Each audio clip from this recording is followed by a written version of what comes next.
Olá, comunidade Paz e Bem, saudações tradicionais. Primeiro quero pedir desculpas pela voz nasalada, que é em função de uma gripe, e quero dizer aqui da minha alegria em estar novamente com todas, todos e todes. Sou a Lorixá Adriana de Omolu, e estou aqui em mais um episódio pelo Paz e Bem, daquilo que eu nomeei como a história, os Pótima e a luta pelo direito à reparação e o bem viver. Hoje nós trataremos sobre as campanhas Sagradas Mulheres Águas e Tradição Alimenta Não Violenta. A gente vem ao longo dos nossos encontros tratando tanto da história do que foi o Holocausto da Escravidão, como ao longo da história, é reconhecido o que aconteceu com os africanos durante todo esse processo. Falamos sobre a Maafa, depois nós tratamos dos grandes documentos, os tratados internacionais, nós falamos sobre as leis, falamos sobre os decretos, as convenções, falamos também sobre o conceito de povos tradicionais de matriz africana e como foi a construção através das conferências. Então, a cada encontro a gente traz um pouquinho mais, seguindo uma linha linear de construção desses processos até chegar ao conceito. Então, no conceito de povos tradicionais de matriz africana, em que trata a Convenção 69 da OIT, como povos tribais, a gente vem para o Plano Nacional, o primeiro Plano Nacional de Desenvolvimento Sustentável dos Povos Tradicionais de Matriz Africana, e aí vem colocando alguns conceitos que estão, inclusive, são apresentados a partir dos documentos, de diversas conferências, em que a militância, do movimento negro estava presente, como o povo tradicional de matriz africana do Brasil inteiro estava presente e assinaram os documentos. Hoje a gente trata de campanhas que são encampadas por um fórum, que é o Fórum Nacional de Segurança Alimentar e Nutricional dos Povos Tradicionais de Matriz Africana. É o primeiro fórum que se constitui a partir deste conceito. Isso é importante marcar aqui.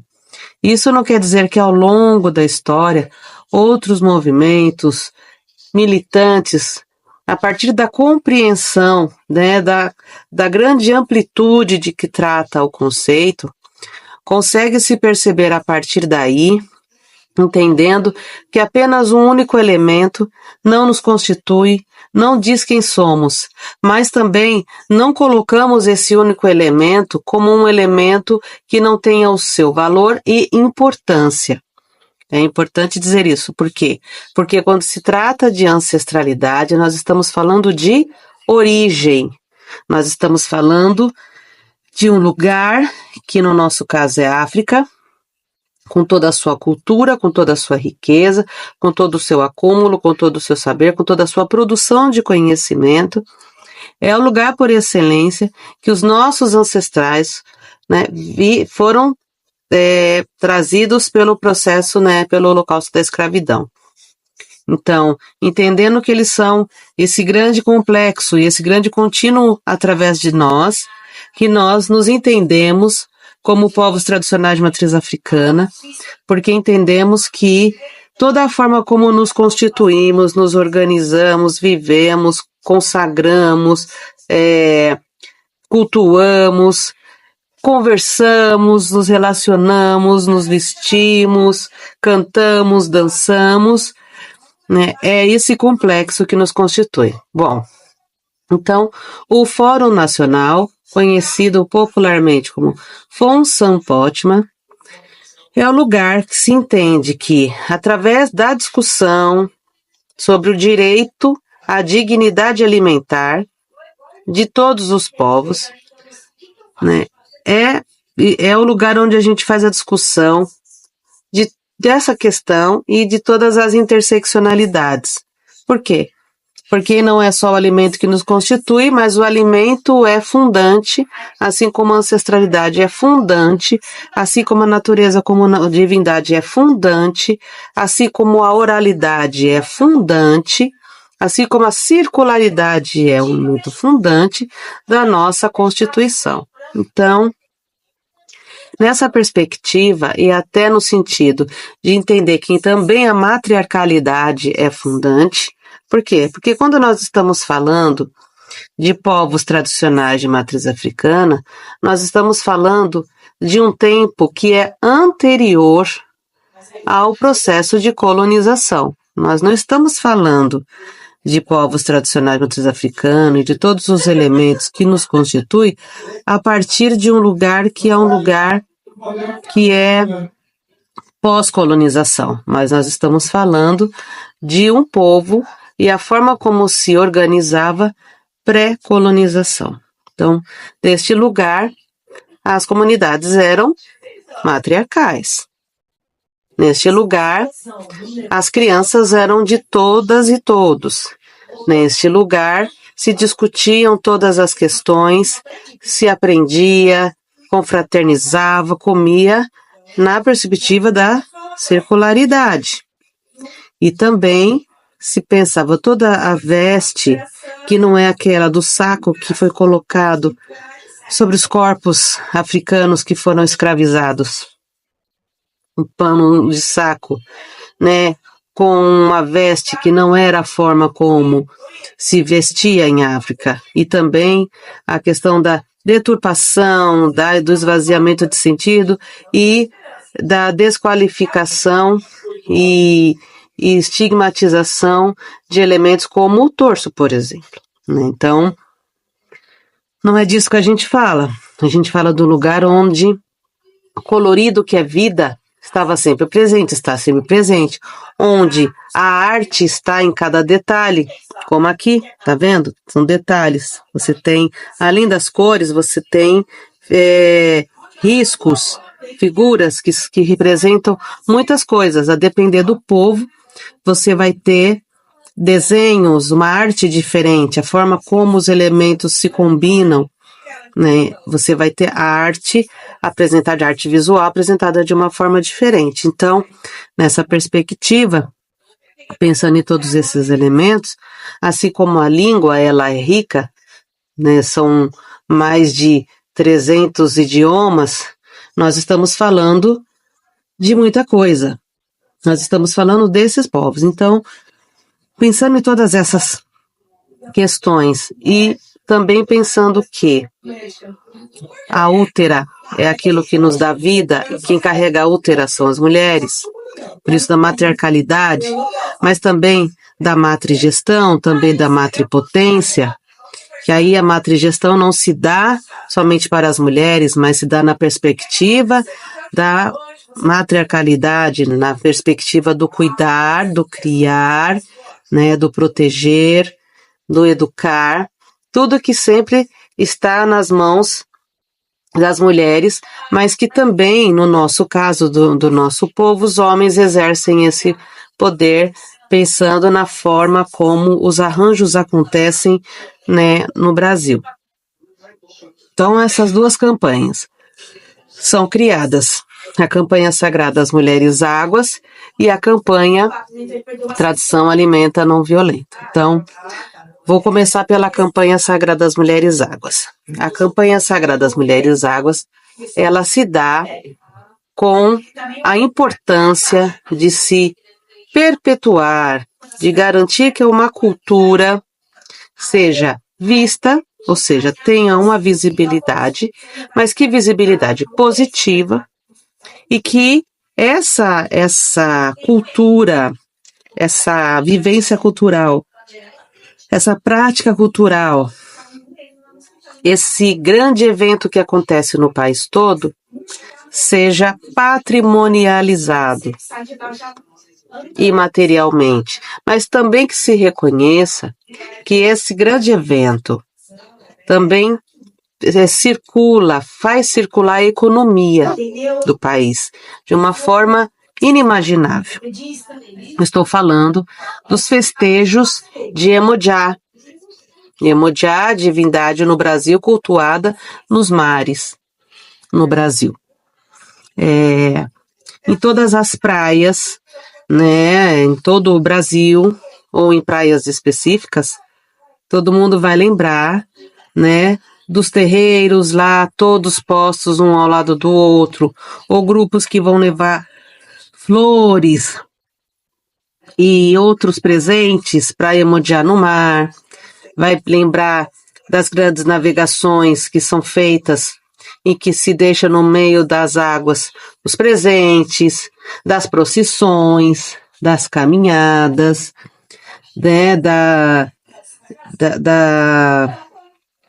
grandes apresentações, porque hoje nós temos lugares que fazem grandes apresentações, como festivais de curimba, né, traz cantoras e cantores, tudo isso para comemorar esse dia, essa deidade, essa ancestral, né? No Brasil é tida como a mãe, a senhora de todos os Ori, cabeça espiritual, mas que não está. Ori é uma palavra em Yorubá, portanto, quando a gente está falando, inclusive eu falei Iemonjá, eu estou falando de povo Yorubá, mas a gente sabe que diversas culturas, independente do povo a que pertence, vai para as águas, leva seus presentes, porque respeita o mar e entende o mar como também um lugar de morada. O mar é a grande Calunga. No mar foram jogados mais de 5 milhões de corpos negros, africanos, no processo do Holocausto. Então, com respeito também a esse lugar que é a grande Calunga, mas também se entendendo que o mar é rico em vida, ele é rico de vida, de vidas diversas, né, de todo um bioma, inclusive, que é desconhecido. Não é mal conhecido, é desconhecido ou pouco conhecido, é desconhecido dos seres humanos, né? Grupos ainda estudam muito, né, os oceanos, então se comemora essa deidade. E isso acontece no país todo há mais de 50 anos, na verdade, né? Muito mais de 50 anos. Então, em respeito, em reconhecimento, dando visibilidade a isso, né? E fazendo uma discussão também de que elementos como flores, espumantes e velas, né? Outros elementos constituem os presentes, ou seja, a circulação financeira é muito grande, porque se consome esses produtos em larga escala no país todo, portanto, os povos tradicionais de matriz africana é o segundo maior consumidor de flores do país, provavelmente o primeiro também, se não o segundo, o maior consumidor de velas do país. Se não for o maior consumidor, é um dos maiores consumidores de grãos do país, de proteína animal, de tecidos, de louças e de bijuterias, enfim. Somos um povo que movimenta na ordem de bilhões ao ano por conta não só dos festejos de Iemonjá, mas também por conta dos festejos de Iemonjá. Então, fazendo toda essa discussão do papel das mulheres na sociedade, no sentido da matriarcalidade, né? Ou do matriarcado, da matrigestão, da matripotência, né? Se pensa e se apresenta um projeto, se faz uma proposta de patrimonialização dessa festa. E aí essa festa cria então uma campanha, a campanha Sagradas Mulheres Águas. E a partir deste lugar nós discutimos o papel da mulher na sociedade, principalmente a partir de uma lógica que é a lógica de matriz africana, a partir do como pensa e vive os povos tradicionais de matriz africana. Então, nessa campanha que a gente vem discutindo com diversas mulheres, constituindo coletivos, nós trazemos uma discussão do papel das mulheres na sociedade e o quanto esses festejos traz na figura de Iemoja questões como o cuidado, o respeito, a proteção, em todos os níveis, tanto sobre os biomas, né, principalmente o bioma marinho, também somos grandes consumidores de peixe, bioma marinho, como também a questão da proteção das mulheres, das crianças, né, das nossas mais velhas, enfim. Então essa é uma das campanhas. A outra campanha é a campanha Tradição Alimenta Não Violenta, que traz a questão do consumo, né, de elementos como grãos, raízes, proteína animal, folhas, tudo aquilo que consumimos nas nossas UTTs, mas não só nelas, porque é um hábito, né? É a nossa forma de se alimentar. Para quem vive realmente a partir do que traz a tradição. E traz uma discussão muito importante sobre a questão do abate tradicional. Por que abate tradicional? Porque nós estamos falando num modo de consumo de alimentos, né? Do abate tradicional, nós estamos falando de proteína animal, proteína vegetal, proteína, né? E também da questão mineral. Nós estamos falando do consumo consciente, sustentável, né? Do uso consciente e sustentável desses elementos, mas também estamos falando da própria forma como a comunidade se organiza, de uma tradição que alimenta, né, a boca, que alimenta a mente, o ori, que alimenta o ará, o corpo, que alimenta o espírito, que alimenta com esperança, que alimenta com cura, que alimenta com acolhimento, né, e que faz discussões do direito à existência com dignidade, acreditando que, uma vez que a nossa relação com a natureza é sustentável, nossa relação com a natureza em todas as suas formas, frentes, é uma relação de total respeito e de se colocar mesmo na condição de não se faz parte, mas se é natureza, e a partir disso a relação com os animais, que nós também somos aqueles os quais acolhemos animais que são abandonados em nossas portas, né, em nossas áreas. Então vai ter muitas casas com muitos cachorros, gatos, porque as pessoas abandonam na porta porque sabem que vamos receber, mas também a tradição que alimenta cuidando das crianças que estão na comunidade, crianças que estão dentro da comunidade tradicional, seja da UTT, está dentro daquela família, mas também todas essas mulheres, né, os homens, os mais velhos e mais velhas, que a gente está sempre alimentando.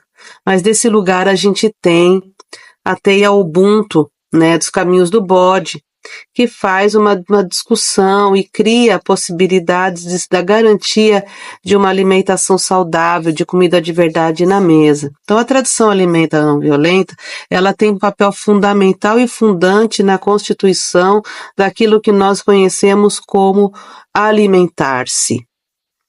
Alimentar-se como uma condição indiscutível para a nossa existência. Então, a tradição alimenta não violenta também se soma à campanha Sagradas Mulheres Águas, quando a gente acredita que o útero alimenta, que a água alimenta, que o acolhimento alimenta, o diálogo alimenta, a escuta alimenta, o cuidado espiritual alimenta, né? O alimento de verdade não só alimenta como cura, como mantém saúde, porque nós não discutimos doença, nós cuidamos da saúde e discutimos saúde. Então, desses lugares, essas duas campanhas, elas são extremamente importantes porque elas fazem essa interseccionalidade no que diz respeito ao direito à vida com dignidade. Se vocês quiserem conhecer um pouco mais sobre essas campanhas, eu aqui apresento o link www.fonsanpotima, tudo com N, fon com N, san com N, potima.com.br. E também sobre práticas e sistemas alimentares no site da Fiocruz, que tem lá um material que foi construído também discutindo sobre o alimento. Para além disso, diversos artigos, entrevistas e projetos. Mas isso fica para um outro momento. E muito, muito obrigada por me ouvirem. Até o próximo encontro. Um beijo no coração de cada uma e de cada um.